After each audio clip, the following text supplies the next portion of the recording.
আমরা কেউ কাউকে ভালোবাসলে কাঁটা ফেলে ফুল দিই, আর রব যখন কারো কল্যাণ চাই, কাউকে ভালোবাসতে চান কিংবা কাউকে ভালোবাসে, তখন আল্লাহ তাআলা ফুলটা সরায়ে কাঁটা দেয়।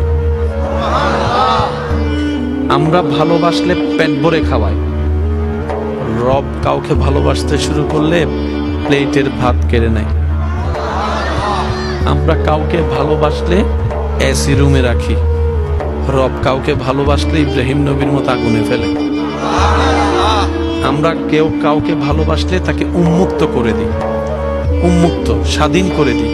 রব যখন কাউকে ভালোবাসে ইউসুফ আলাইহিস সালামের মতো বন্দী করে রাখে। আমাদের ভালোবাসা ধরন, রবের ভালোবাসার বহিঃপ্রকাশ এক নয়।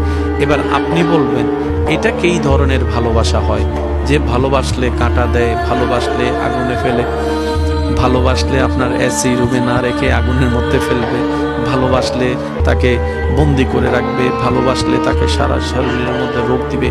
এটা কেমন ধরনের ভালোবাসা? জেনে রাখা ভালো, গরমের মধ্যে এসি রুম সবাই পছন্দ করে, ক্ষুধার্ত অবস্থায় খাবার সবাই।